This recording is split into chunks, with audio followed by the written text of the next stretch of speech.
Good morning, everyone. This is Miss Amenta, and we are going to be doing our art class for this week. So if you are in foundation or if you are in 1 and 2, this will be your task. And it might even be that this task takes you next week's art class as well through to then, depending on how quick you go. If you do go really quick and you've enjoyed the task, you can then do it again, okay? Because you can use your big imaginations with this task and do a whole variety of different things with this one. Now, there is a clue in my room at the moment that has to do with our topic this term. So have a think about what our topic might be. I'm going to give you 10 seconds on what it might be. 3, 4, 5.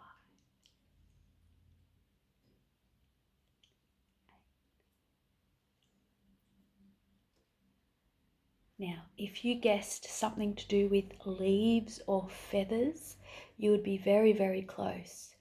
Our topic this term is to do with nature. Now, nature, in this lovely guess that we have here, has to do with everything out in the world that is made by the earth and that is looked after by the weather, the sun and the wind and the rain, everything that is made by the earth. Okay, so for example, this bucket here is a plastic bucket, and we don't find plastic in nature. The earth doesn't make the plastic. So this bucket here is made by human beings. So a person made it, so it's not a part of nature. Sometimes there are things that are found in nature and we can use them to make things for people and for animals. For example, this chair here is made out of wood, which is found in nature and grown from trees, and it's turned into a chair using engineering ideas. So that's pretty good, huh? Now, when we're doing art, there are a few different ways we can work with nature. Now, we can use nature as in we can use sticks and twigs and all sorts of things like that to make an artwork. Sometimes our structures like little teepees, and if we go out into the woods and we can make a little bungalow or something like that for the day and make a little cubby, that's us using our imagination and creating something out of nature. So that can be art. But we can also use our eyes and our hearts and have a look and see things out in nature and want to make them and represent them on paper. And that's what we're going to do today. So you are going to be needing some textures, okay, like so. You are also going to be requiring some paint. Now, if you don't have paint, that's okay. You don't have to use paint, okay, but it's part of the task, but you don't have to have it. If you don't have it at home, no stress, no worry. And the other thing that you'll be needing is, if Mum can get you a scrapbook so that you can put all your art classes in it, that would be good. But if you don't have that, you can go to the printer at home or use the back of a recycled letter or something someone wrote to Mum or Dad, and you can use the white paper. So it can be that big. It can also be that big, up to you, but I'm going to use this size paper. Okay, now I found some things in nature that were out in my garden. And this is what I want you to do. I want you to go out in nature and I want you to find some different things. The first thing that I have is a lovely big hydrangea leaf. See that?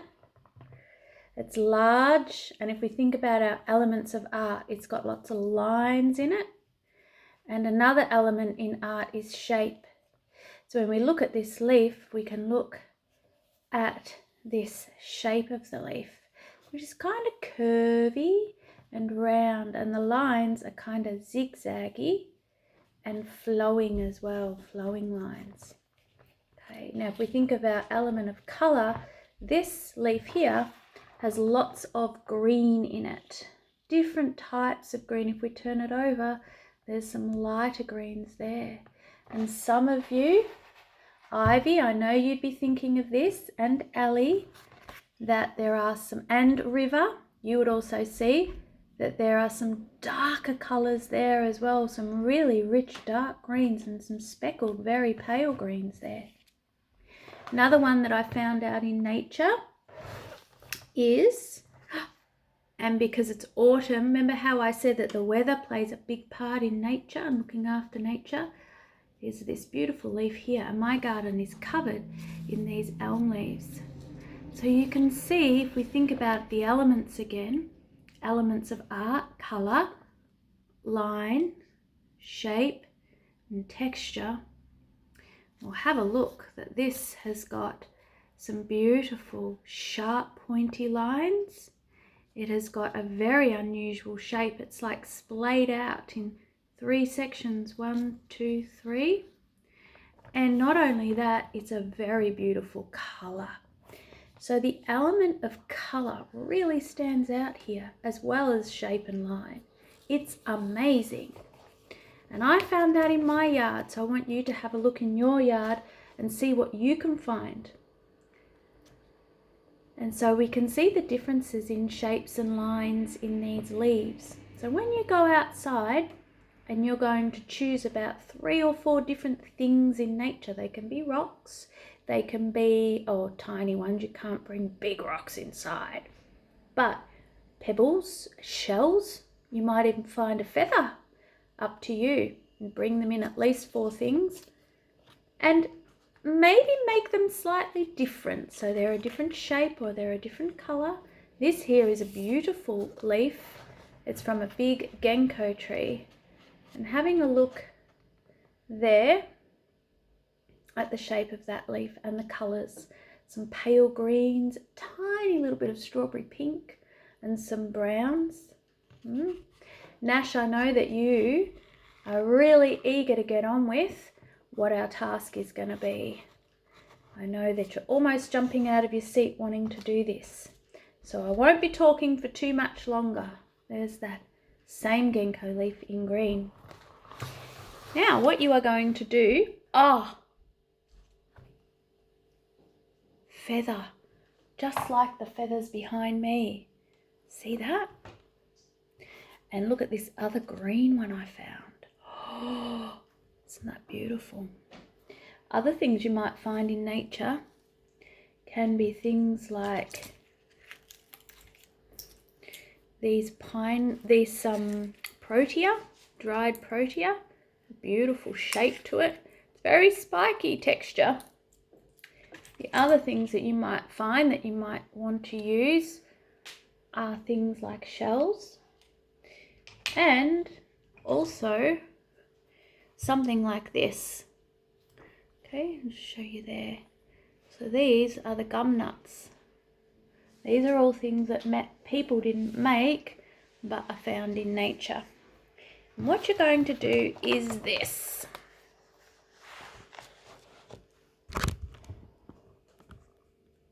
Okay, so hopefully you can see my paper. Oh, whoop. Miss Amenta, what are you doing there? Okay, so you can see my piece of paper like that. And what I'm going to do is, I'm just making sure it's in the right spot. You're going to take your beautiful, beautiful objects found in nature, and you're going to get textures and draw around them. Okay, so this one I'm going to use a beautiful orange texture. Now I can put it willy-nilly wherever I want on the page, but I'm going to think about the art principle of space. Think about where I want to put this in space. So I'm going to first of all put this beautiful leaf in the corner, and I'm going to trace. Now the skill that you are learning here, And you should all know it because I talk about it a lot. And that is control.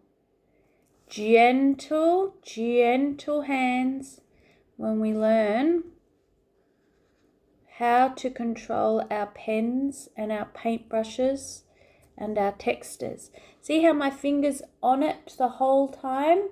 But my other hand is going very, very gently around it. Very, very gently. Sometimes I'm getting it right and accurate, and sometimes I'm getting it a little bit skewy. But that's okay. I'm noticing the different lines that are being used. Those really sharp lines to make my pattern. And there we have it there. So that's the first one. Yeah. Now I'm going to use that one again. So I might put it there next to it. Might put it down here. Or I might use it later.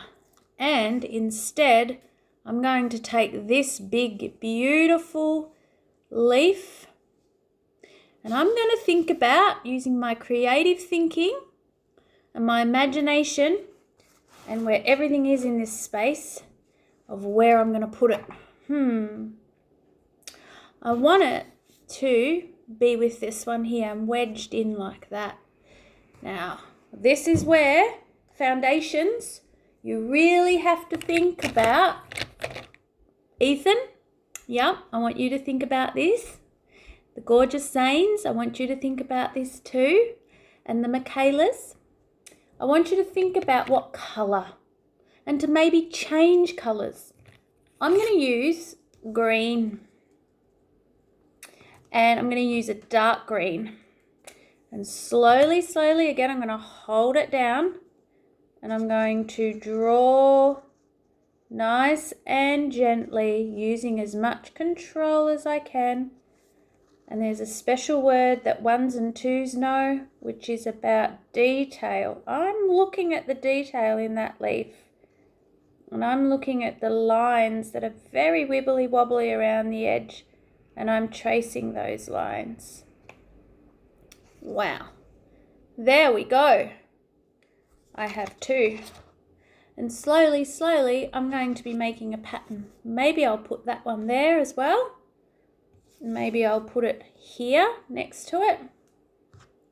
Or maybe I'll use one of the Ginkgo leaves now. And these Ginkgo leaves are beautiful. Now, there's no reason why you can't put your Ginkgo leaf inside there or inside there and change your pattern around. So I'm going to put my Ginkgo leaf here. And I'm going to use a light green this time. Light green, here we go. So again, gentle, gentle tracing. And I'm looking at the lines. And I am just looking like a racing car driver. Just around the circuit, there I go. Just on my path around, not veering off path, not going off path. Oh, I love that Ginkgo leaf. Look at that. So I'm going to do another one of them, and I'm going to put it here like this. Nice and in there close. And again, holding the leaf, trying not to let my fingers get in the way. Now in nature, all shapes are called organic shapes. They are not geometric shapes. Geometric shapes are measured shapes with rulers, and they're usually squares and rectangles and things like that that have very, very accurate and perfect angles and lines. What about this? Whoa! How do you think I can trace this? This is going to be hard because if you have a look, it's got lots of curves on it and it will be very hard to trace. But you know what? What I love about you guys at Yarragon Primary is that you're always up for a challenge. I'm going to trace around this one. Trace as best as I can. Whoa, it's very spiky around there because, oh, I don't want to get in there. Oh, whoa. It's very hard because I can't hold it down. So I have to do my best. Oh, and I got in here. There we go. As best as I could. And I have now just going to neaten that up with my texter. There we go. When you get to this stage, you might decide what to do next. Okay, you might think, well, I like my patterns, but I need to add maybe something here, maybe something here, and that will be up to you what you do. Okay, now if I decide to, I'm going to put another one of these down here just to fill in that space. Hopefully you're all doing this with me, or you're doing it after me and you know now what to do, because sometimes looking and observing and looking are our best ways to learn. Observing. Okay, when you observe mum or dad cooking dinner tonight, you see what they do first. Do they get the pots and pans out? Do they chop everything up? Do they go to the fridge and get out the meat or whatever it is that you're having that night? It's always about steps, hey? Looking and watching what those steps might be. Okay. Ta-da! Really happy with that. Now, if you've got texters, the next step is to look at all the different patterns in your natural object. And you have to try your best to copy all the things that you might find in those objects.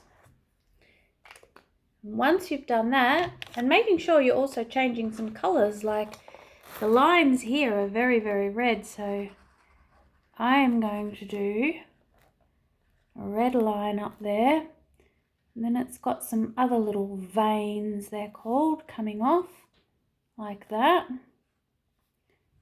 and then it's also got some other little ones. Yep. Oh my goodness, there's a beautiful line coming off here like this all the way to the tip. So this is your chance to really have a look at nature and think about all its magnificent little designs that it has. You don't have to do every single line, but you can do the ones that you definitely think stand out. Definitely. Now, Ava, I don't want you to give up on this task. I want you to really, really try and be happy with your line work, okay? Because I know that you can sometimes get a little bit worried that your artwork isn't what you see in your mind. And you have to accept that it will be beautiful no matter what. There. Now once you've done that, and you've done it to all of them, like if you have a look at this sleeve, oh my goodness, look at the patterns in that leaf. Wow, that's going to take you some time to do that. It's going to take you a while. There we go. I'm back. So when you are going to be colouring in, adding all the detail and all the lines into the inside of, say, this leaf here, yeah, and then the inside detail of this one, and then the inside lines of this one, so that they all can have all the patterns on the inside. It's really important that you remember to stay on task, because this is about line, colour, space, pattern, and all of it will help you get better skills at being controlled, yeah, with your textures, and controlled, and making sure that you have the pincer grip, so pinching and resting like that. So that means that we have lots and lots of movement with our wrist. When we hold our pens like that with that finger forward, it doesn't give us a lot of movement in our wrist. So we can't get lovely circles done like that as good as if we had, yay, our pinch and rest grip. Woohoo! Okay, now so that's the first part of today's task, is to trace things from nature, fill them in with pattern using different colours. And next week we are going to paint. Okay, we are going to paint all the space around here, okay, around your leaves. And then we are going to get a nice thin brush like this, and we are going to paint and fill in all the different detail in here, okay, with our paintbrushes. So it'll be a beautiful nature painting, okay? So see you next week. This is what I want you to do today, okay? Now, if you do end up finishing and painting, then you can do another one, because I will want you to be bringing this in to school. Now, if you have any questions to ask me, you know that you can get Mum and Dad to help you get on You Educate Us and ask me questions so I can help. Okay?